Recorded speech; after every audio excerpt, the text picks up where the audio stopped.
Hello, I'm John Smeaton. Welcome to the Family and Life Academy and to our course on natural law, presented by Dr. Joseph Shaw. The course is made up of 6 lessons, which will offer a comprehensive study of natural law from its origins in the ancient world to the modern theories which have superseded it, plus its importance for addressing the contemporary moral challenges faced by Catholics today. In this first lesson, Dr. Shaw will be explaining the development of the natural law tradition before its definitive formulation by St. Thomas Aquinas in the 12th century. At the end of the lesson, Dr. Shaw will answer any questions you may have, which you can put in the chat window.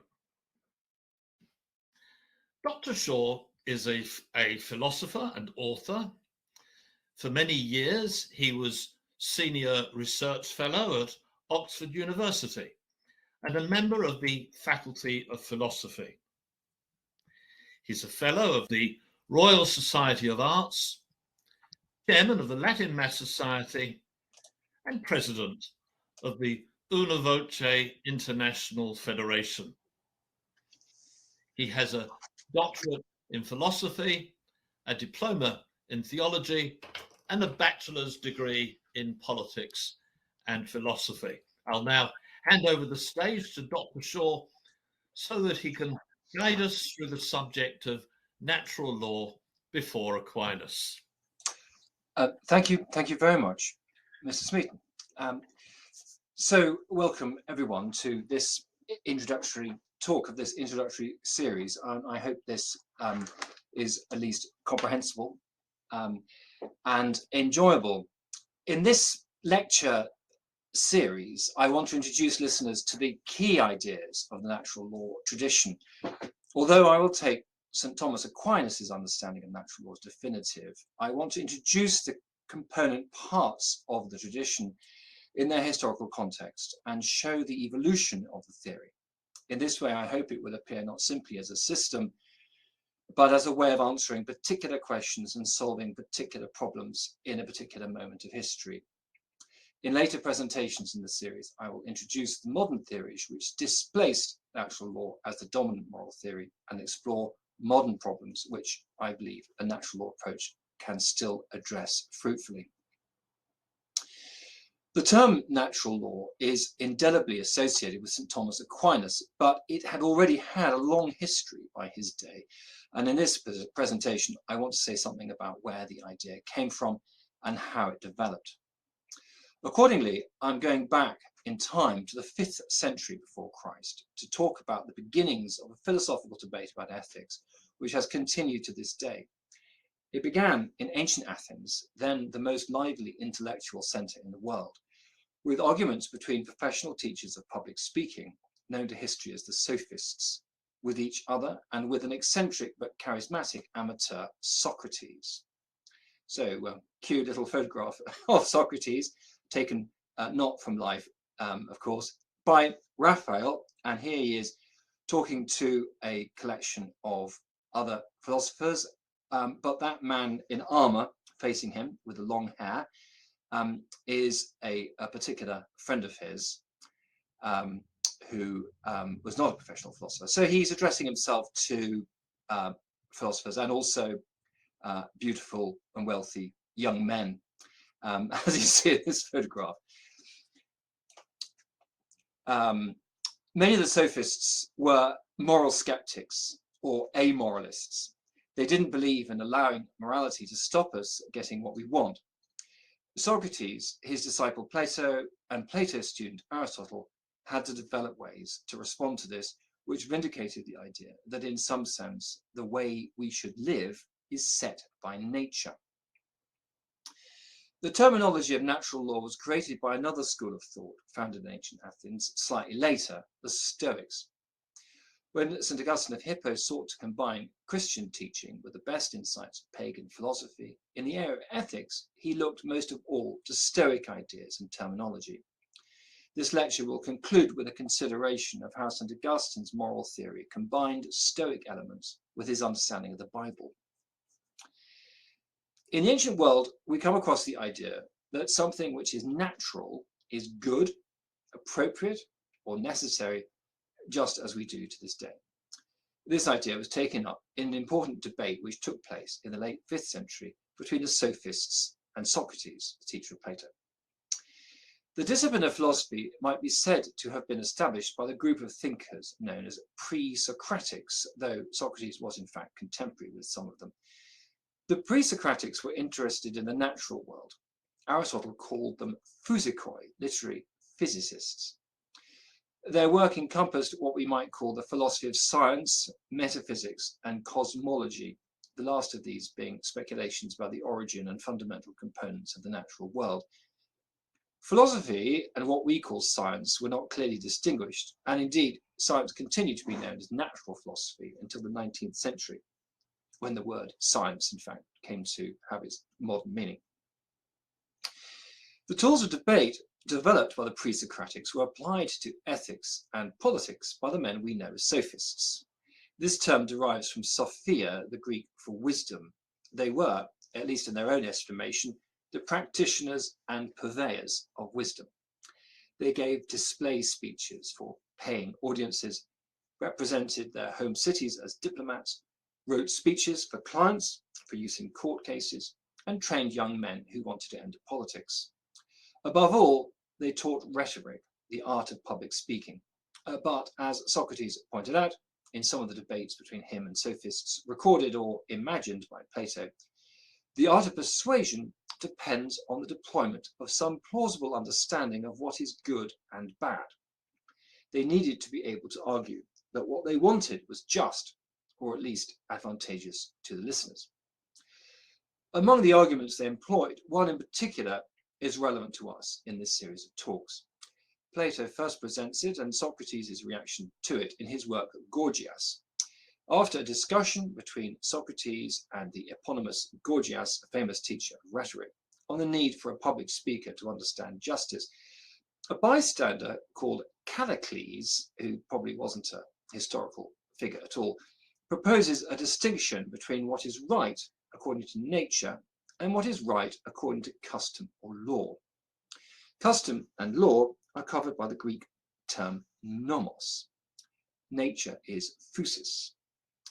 Callicles says that people imagine that laws and customs are binding because they are, in some sense, natural. Callicles, however, thinks this is wrong. After all, laws and customs differ from place to place, whereas nature, human nature, for example, does not. Again, it seems to be a matter of nature that the strong dominate the weak, something which very often laws and customs try to stop happening, or at least to mitigate. Callicles' conclusion is that people who are strong or clever, skillful, or perhaps simply rich should not allow themselves to be shackled by laws and customs which oblige them to take only the same share of political power and other good things as the weak.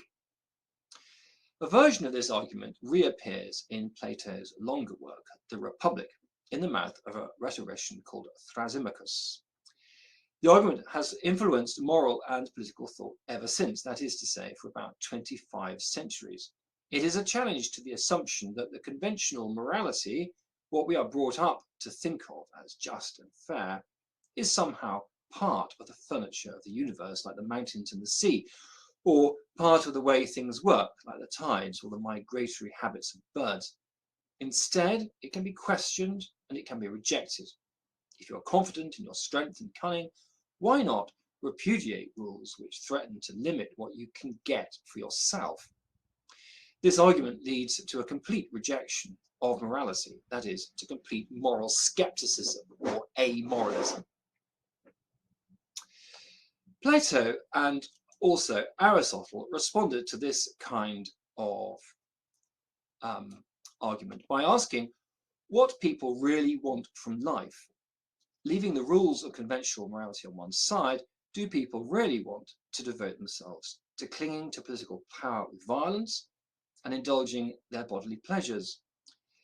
If that sounds like the lifestyle of an animal, or worse still, a hated tyrannical ruler, then perhaps self-restraint, justice, and benevolence might have some attraction after all.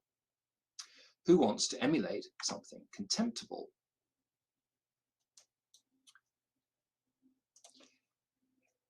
So there they are, Plato and Aristotle in Raphael's school of Athens. Plato holding his finger up, which is not a Islamic gesture in this context. It's a gesture which Raphael has taken from Michelangelo. Michelangelo famously put it into the Last Supper. He's indicating the heavens, where he thinks that the objects of philosophical contemplation are located. Aristotle, on the other hand, is putting his hand out flat, indicating that he thinks that our attention should be directed towards things of the current world. That's an interesting little comment on their different philosophical styles. So their line of argument invites us to consider what happiness or living well or the ideal life really is. The life which we indicate, the life which we identify as admirable when we see it in others, the life we would like our children to have, isn't in fact a life of self-indulgence, but of the exercise of human qualities we think are excellent. That is to say, a life characterized by noble acts of courage, prudence, temperance, generosity, and the other virtues. There is plenty to discuss about what the real virtues are and how they can be acquired. But however exactly that discussion turns out, this approach provides an argument against amoralism without appealing to moral rules. Instead, it appeals to our self-interest. We might call it enlightened self-interest. It is not merely the self-interest of the merchant who thinks a reputation of honesty is more profitable than a career of cheating his customers. It is the self-interest of the soldier who sacrifices his life for his platoon because that is the noblest thing that he can do, and this is more important to him than life itself. The appeal to our instinctive valuation of the virtuous man against the sophists' rejection of moral rules was effective because it showed that the man who rejects morality is not attractive. A key moment in Plato's dialogue Gorgias is when Socrates challenges Callicles to say whether he repudiates the virtue of Andreia, courage, or more literally, manliness. Callicles realizes that his anti-hero, the man who doesn't let morality get between him and his ambitions, would cut a poor figure if he lacked Andreia. He would be pathetic, contemptible. Such a figure is no challenge to morality. No one is going to kick over the traces to be like that. Courage is an extreme case, but the same is true of the other virtues to a large extent. Self-indulgence, meanness, and injustice can be very tempting, but they are not attractive traits. Few people want to be perceived as self-indulgent, mean, or unjust. In the context of these concepts, which combine a moral judgment with a description of a character trait, there is a good deal of agreement about what makes for a good person. The difficulty in the moral life is more in living up to the ideal rather than in identifying what the ideal is. Plato, Aristotle, and their followers accordingly spent a great deal of energy on the subject of moral education, how to become virtuous, and developed a lot of interesting ideas about moral psychology. To recapitulate, the sophist attack on morality said that the laws and customs which constitute conventional morality do not derive from nature. They restrain the strong, whereas by nature the strong dominate the weak.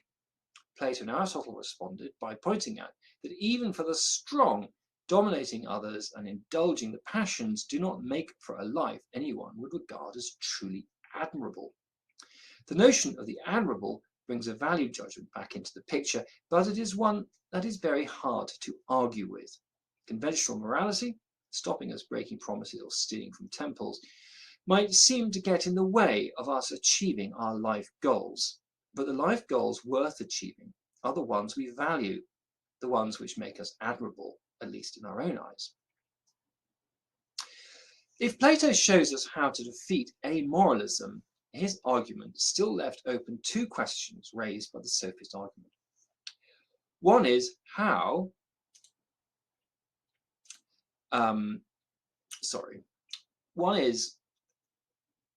if at all, moral rules fit in, as opposed to admirable dispositions, virtues.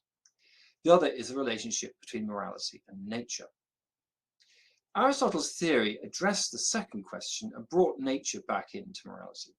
He tells us that each kind of thing, what he calls substances, such as humans, animals, plants, and inanimate objects, have their own kind of nature.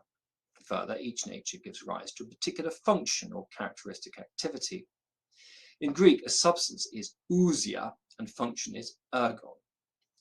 I apologize in advance for my pronunciation, I'm not a Greek scholar. Everything in the universe, every substance has a nature. That nature gives it an ergon. The doing of this activity is to that thing its goal or good. It is how it flourishes. Thus, the explanation of why stones fall and planets orbit is that their natures fit them to do precisely that. They only fail to do it if they are impeded. If I put a stone on a table, for example, or fire it from a cannon, I prevent it, at least temporarily, from falling towards the centre of the earth, which is what it would do without impediment. Similarly, plants grow towards the light, and animals seek food and mates because of their natures. Their natures give them purposes, though, of course, plants and animals, like stones, follow these purposes without understanding them. In this way, Aristotle thinks of substances as paralleling human agents in acting according to their natures towards certain ends and being impeded on occasion by the interference of other substances which are themselves going about their own business, so to speak, according to their own natures. This is the basis of a scientific model which can attempt to explain all movement and stasis in the universe.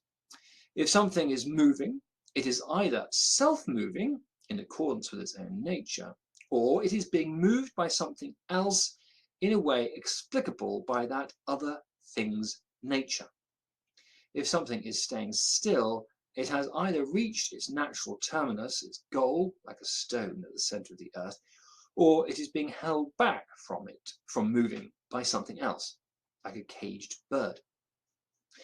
This analysis can be applied not only to natural things, but also to artifacts, man-made substances, such as chairs and pruning knives. In the case of artifacts, of course, we can appeal to the conscious plans of their creators to justify the claim that they have a particular purpose. This purpose, being sat on, cutting vine branches or whatever, is nevertheless embedded, so to speak, in the physical structure of the object, rather as we might say, the function of flying is implied by a bird having a kind of appendage with which flying is possible, which is to say, wings. In order to make a functional pruning knife, a blacksmith must shape it in a certain way and sharpen it, not simply intend that a hunk of metal be used for that purpose. In this way, the function is tied to the object's form, in Greek, eidos or morphe. Aristotle remarked that it would be strange if everything in the universe had an ergon, but human beings did not. Happiness, in Greek, eudaimonia, would seem to be a good candidate for what the human ergon might be, because everyone seems to claim that he is seeking happiness. Happiness seems, therefore, to be the goal of all human actions. Humans differ from other substances, however, in that they are aware of their goals. They can recognize them. They also have many opportunities to misunderstand them, and they can make mistakes about the best path to them. Aristotle adds to this analysis the idea that if happiness is the ultimate goal of human action, it must be identical with our excellent functioning. Excellence, in Greek arete, can be translated as virtue. Courage, temperance, and so on are excellences of the soul. They are the habits of acting well in certain respects. If we are acting well as humans, we must be fulfilling our function as humans.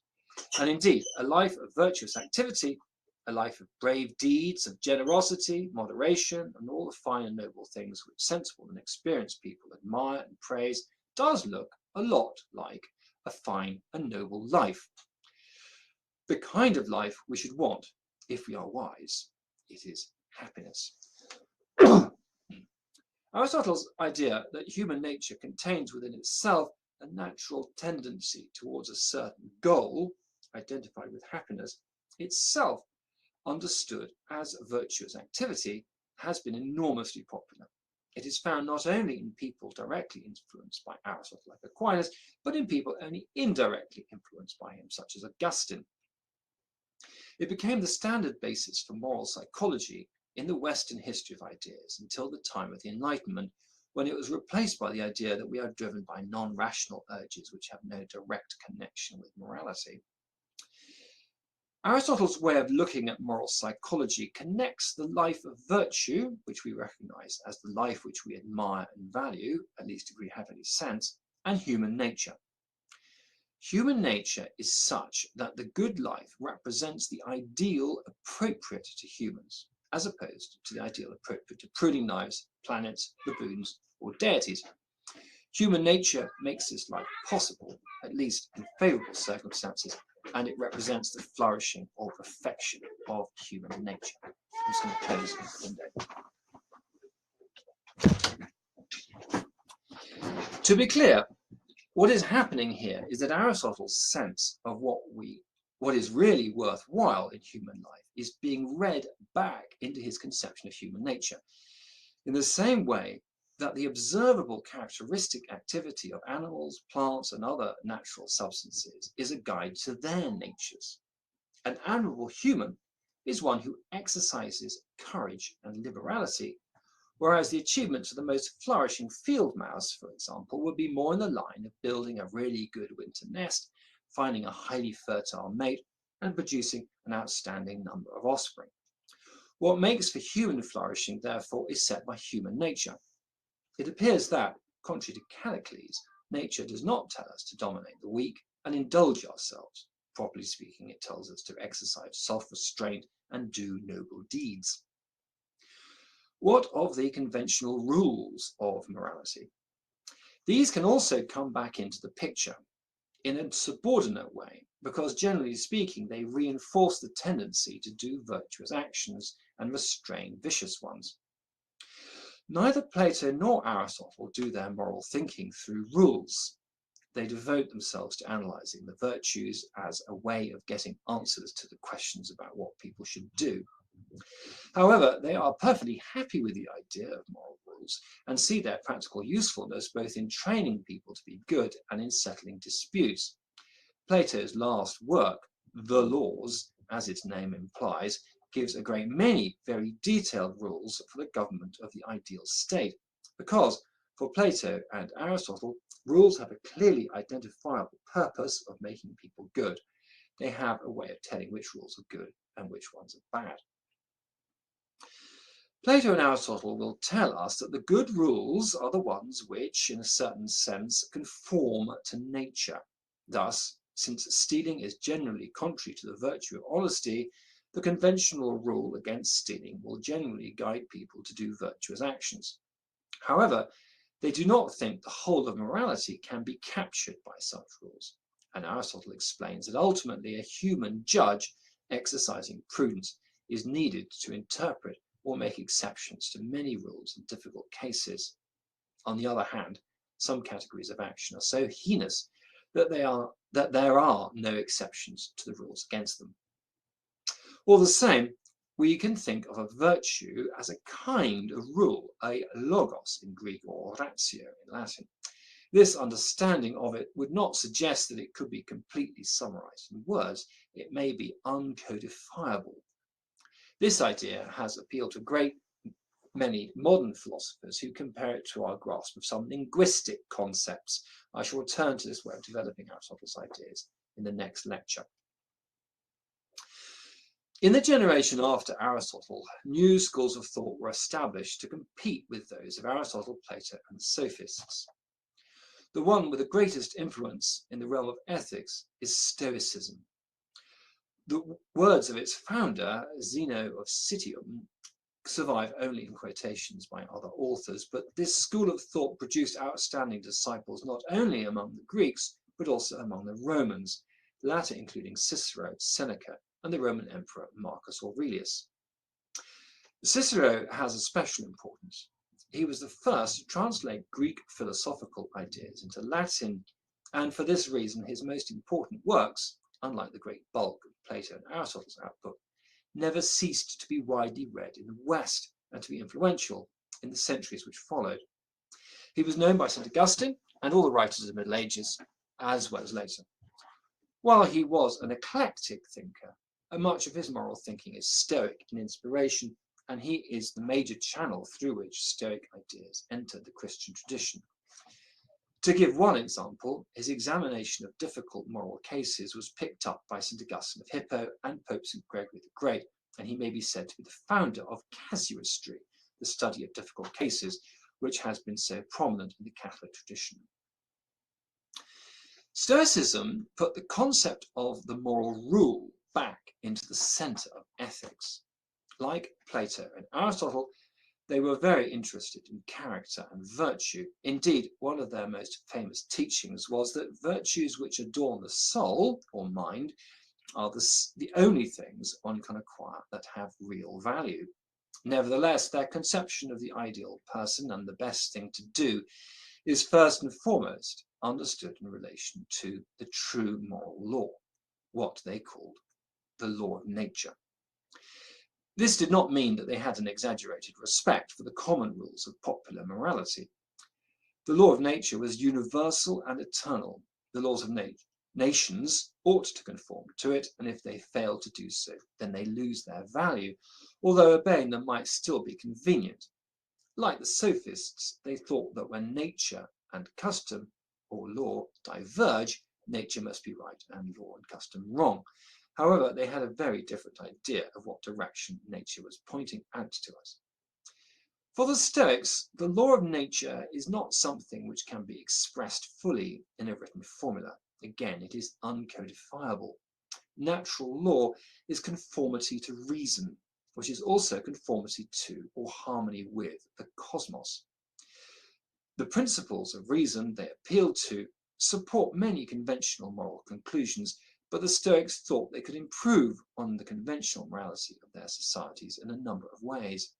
In dealing with difficult cases, Cicero tries to determine the way out of various dilemmas by reference to maximizing social benefit and to certain important moral principles like promise-keeping. The Stoics also taught a number of distinctive moral doctrines which had moral implications. One I have already mentioned, that the only genuine goods one can have are virtues. Having other goods, money, health, friends, might be preferable to not having them, but they could never add up to a reason to sacrifice a virtue. Despite this, the Stoics did not believe in the immortality of the soul. At best, they thought the soul might linger a little after death before dissipating. Another Stoic doctrine was a belief in a form of determinism. The way they understood this was that since we cannot escape misfortunes, we should try not to let them disturb our inner peace. Similarly, we should forgive those who deal with us unjustly since they can't help it. Quite how the Stoics thought it was possible to have an inner sanctum of freedom where we could work on our emotional responses to external events, while the rest of the universe was governed by ineluctable natural processes, is never made clear. A favourite Stoic image was of a dog tied to a cart. The dog can't influence the motion of the cart, but he can decide whether to trot along behind it comfortably or be dragged along with protests. This is an image of the relationship between the individual and the cosmos. The processes of the cosmos will carry on whatever we try to do. Our task is to live in harmony with them. In addition to these doctrines, the Stoics did not believe in the personal deities of popular religion, and nor did they believe in the first mover of Aristotelian theology, let alone the creator deity of Plato. The most they would allow would be to say that God could be considered the soul of the world.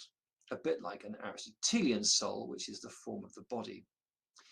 The Stoic cosmos is self-organizing with its own principles, which might be called God, but there is no creator, no legislator, no one to answer prayer, and no deity separate from the universe. This is important because it means that the terminology of the natural law was not developed to express the will of a divine lawgiver, but rather the moral aspect of the ineluctable laws of an impersonal cosmos. The moral law of nature parallels the physical laws of nature. The idea of a law without a lawgiver is a development of Aristotle's notion of natural teleology, goal-directedness, without a divine creative will. For although Aristotle thought there was a God, this being and the world are co-eternal.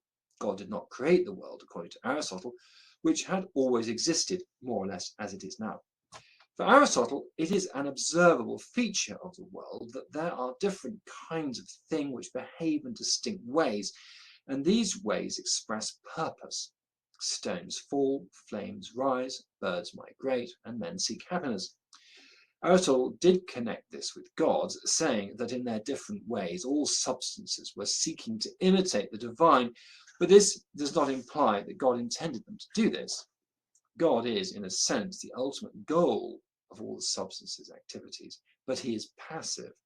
God's only activity is contemplation of himself. This is the highest possible activity, and therefore the only one truly appropriate to the highest being. Aristotle thought it was sufficiently obvious that substances were seeking goals. Most of them do so unconsciously, but their behavior is still purposeful. This did not imply, for him, the existence of a creator with intentions.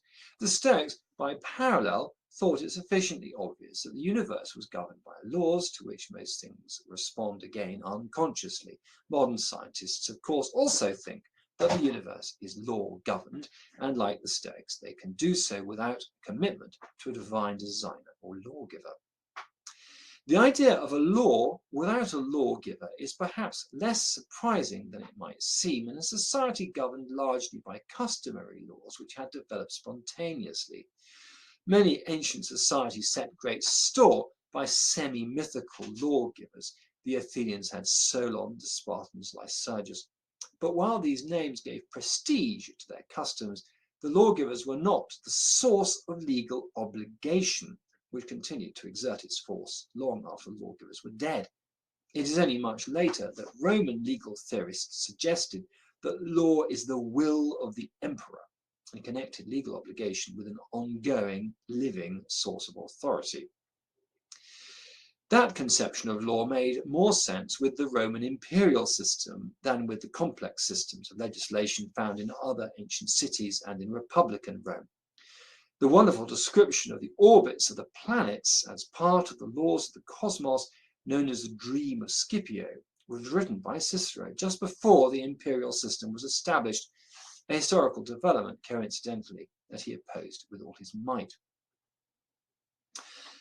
By establishing the concept of the natural law, the Stoics brought back into focus a number of concepts which were neglected by Plato and Aristotle: duty, obligation, right and wrong. The concepts, which are called deontic concepts, were not denied by Plato and Aristotle. They simply had little use for or interest in them. Their focus on the virtues meant that they were more interested in evaluative concepts: the good and bad, noble and base, beautiful and ugly. The characteristic metaphors for getting moral action right for Plato and Aristotle were things like a musician tuning a stringed instrument, or an archer shooting an arrow at a target. The aim is to get it just right, not too tight, not too slack, not too high, not too low. Aristotle's treatment of virtues as in the middle between opposite vices flows naturally from this picture. There is the ideal action, and then actions which deviate from the ideal in different directions and to different degrees. Thinking of morality in terms of a law brings to mind a different picture. The law obliges you to do a certain amount, to pay what you owe, to serve in the army for a certain number of days, and negatively, not to kill or steal. Once you have fulfilled the law, you are in the clear. If you fall below what the law requires, you are in breach of the law and subject to blame and perhaps punishment. The Stoics compared failing to fulfill the law to a drowning man below the surface of the water. He is equally drowning whether he is a few feet below the surface or many fathoms down. The most important thing about him is that he is below water. Of course, there is still a difference between failing in a small way and failing in a big way. There is also a difference between just managing to fulfill the law and going beyond it, as we might say, going beyond one's duty in a good way. Such actions are traditionally called supererogatory actions.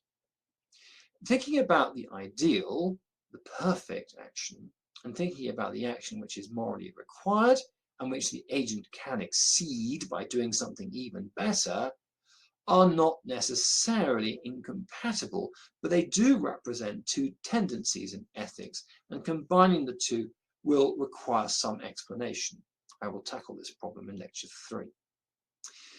The Stoics were pessimistic about our chances of fulfilling the natural law and thought that the overwhelming majority of people were in breach of their obligations. So for them, what the law required is effectively the ideal action.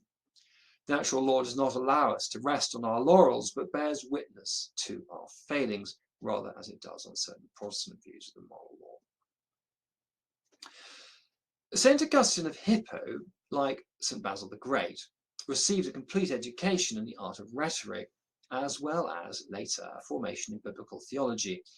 In metaphysics, he was indebted to the later followers of Plato, called the Neoplatonists. In ethics, his biggest non-Christian influence was Stoicism, brought to him by the Latin writers.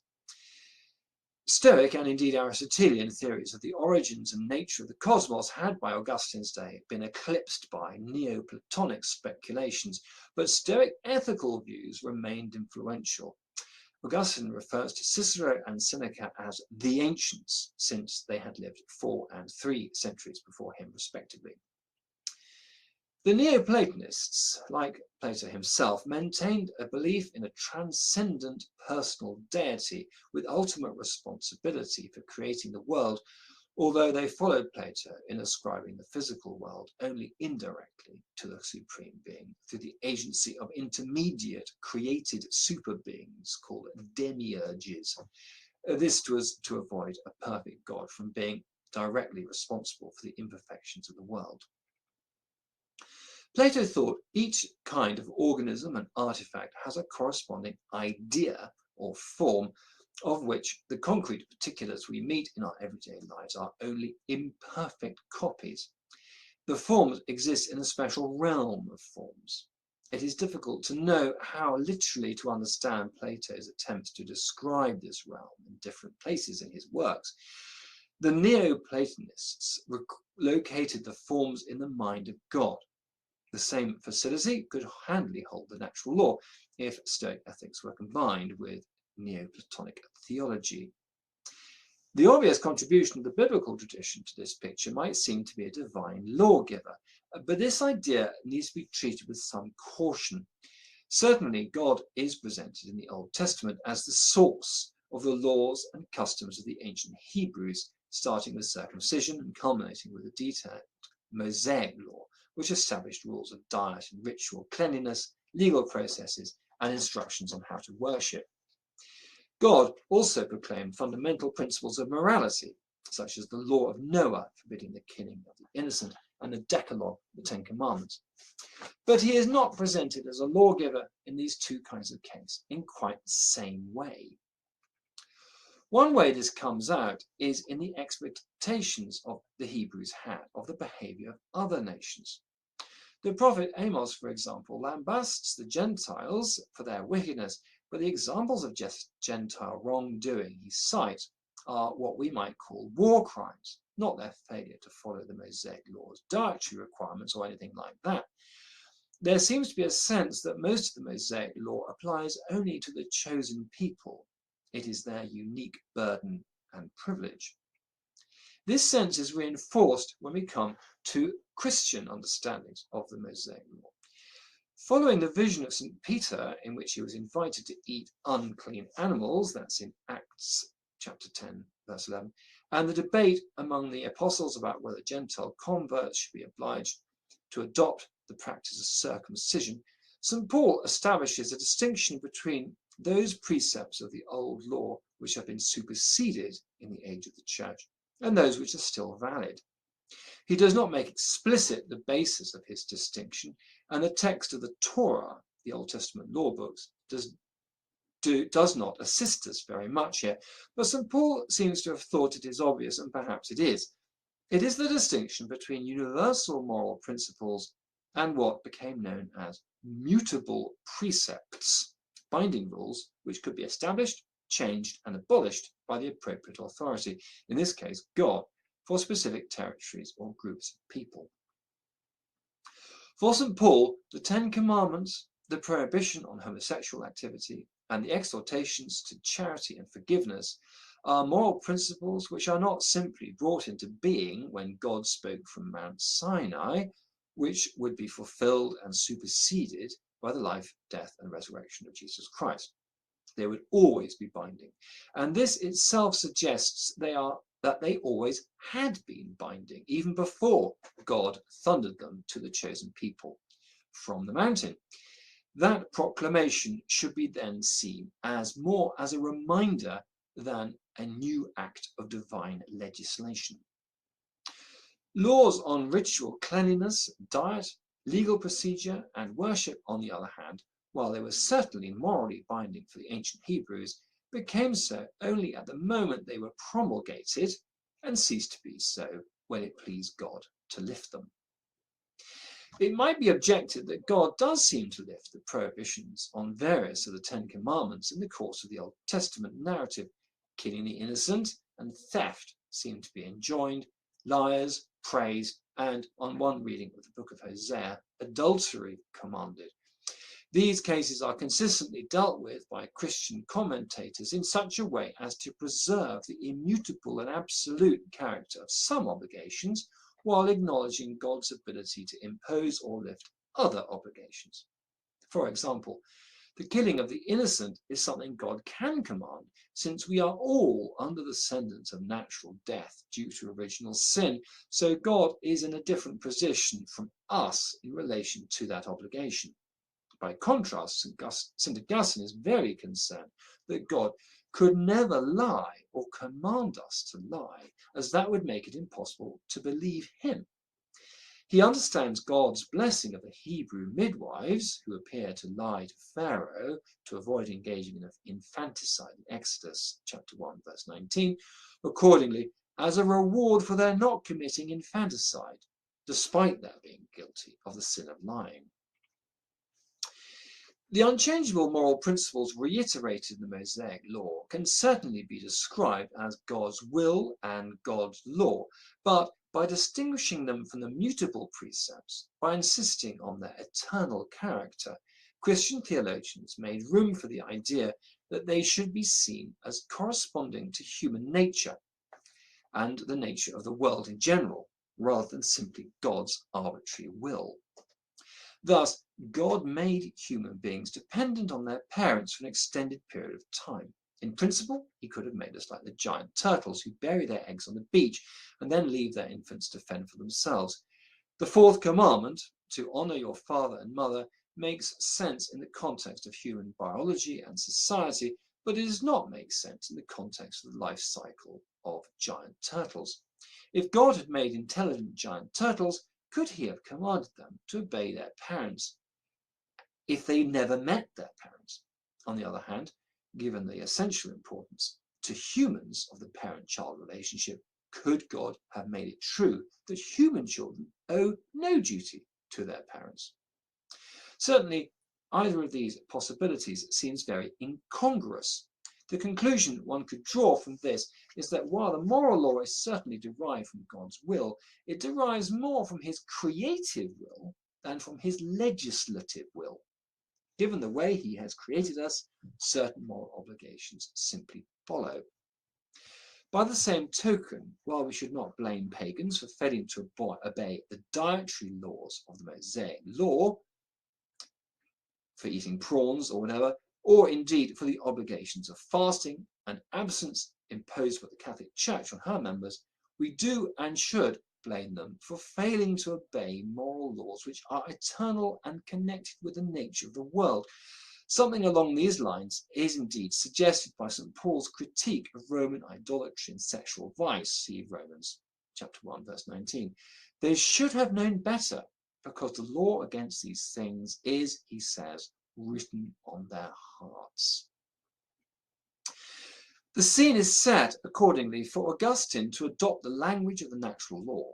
Just as the Stoics imagined it, the natural law is eternal, immutable, universal, and rationally accessible to everyone if they try hard enough.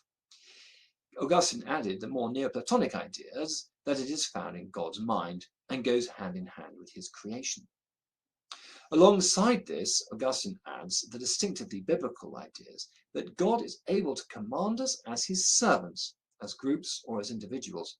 Again, he owns us. He has the power of life and death over us, and he owns the whole cosmos. So, on the one hand, St. Augustine acknowledges something very similar to the natural law of the Stoics, something bound up with the nature of the world, principles discernible by men of good will as reasonable or appropriate. On the other hand, not only is the will of God for Augustine, but it is supplemented by detailed laws governing specific individuals and groups for specific periods of time, just like the legislation of human monarchs. The example of the ancient Hebrews, once but no longer governed by a detailed system of such rules, is always before the eyes of Christian theologians. The mistake made by rabbinic Judaism after the time of our Lord, according to them, is in fact to imagine that these rules are more permanent than they really are. This presentation has taken in an enormous span of time, from the 4th or 5th century BC to the 5th century AD. This period of philosophy is dominated by the figure of Plato, who set the basic framework for moral philosophy and whose works continue to inspire philosophers throughout this period. Plato's framework was that in response to the rejection of morality, we should ask what kind of person we really want to be. The answer to this question will be in terms of the virtues, the things which make human beings good human beings. Aristotle and the Stoics accepted this framework. Aristotle developed in more detail the idea of human nature as needing particular virtues and their activities to be flourishing. The Stoics set the discussion in terms of a universal law of nature and obligation. These ideas represented the philosophical toolkit available to Christian philosophers like St. Augustine when Christianity had begun to have its effect on the intellectual life of late antiquity.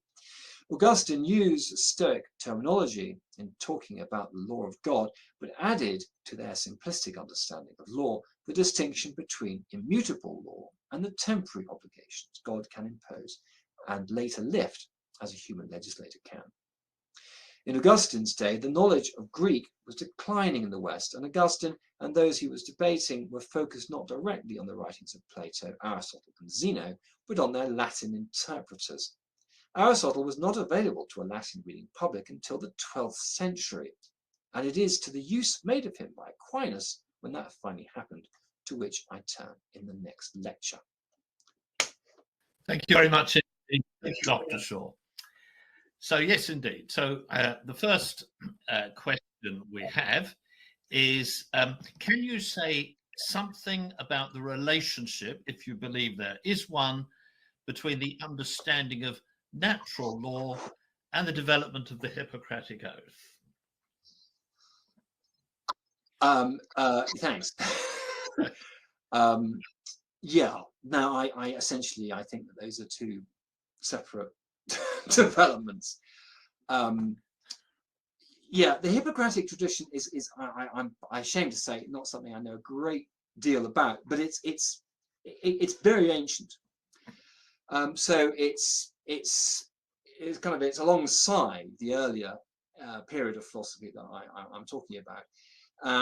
and it's not something which is derived from Stoics, for example.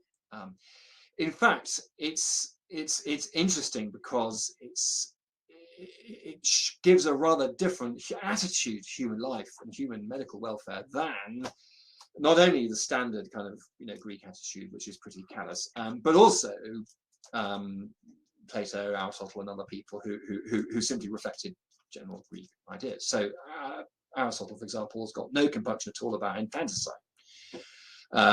Plato talks airily about euthanasia and so on. So the Hippocratic tradition is rather pulling against that in a very interesting way. But it can be slotted in, of course, to a theoretical framework in terms of natural law. But there's no influence between the two.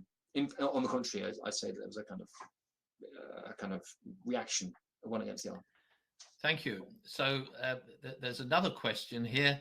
How similar are the Stoic and Christian notions of natural law?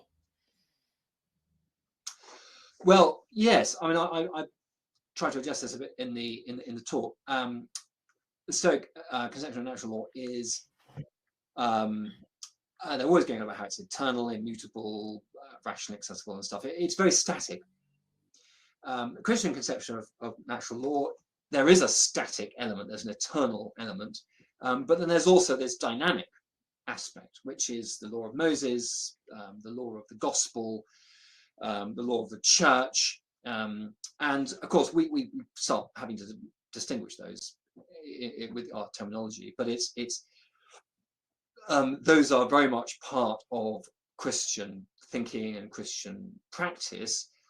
Whereas anything like that, the Stoics would have regarded as simply imperfect and not really worth much consideration, except perhaps just for the sake of convenience or something. Oh, well, we might as well not be put in prison, so we might as well keep these regulations passed by some king or emperor or something. So that's whereas on the one hand, I think it's important in the history of philosophy that they came up with this idea of this unchanging universal law. That is a very one-dimensional conception of law.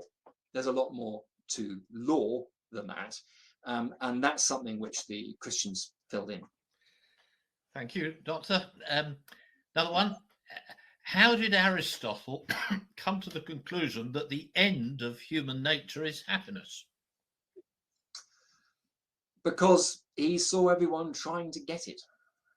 So just as he sees stones constantly trying to move downwards, or whatever you do with them, however much you try to train them or put them on shelves and stuff, they're always trying to move downwards, and birds are always trying to build nests and find mates and look for worms and stuff, and cats are always after the cream and so on.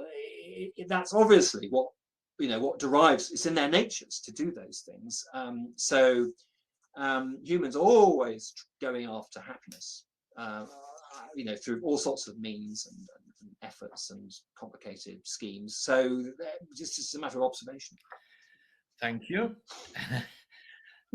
Another question. You said that natural law derives more from God's creative will than from his legislative will.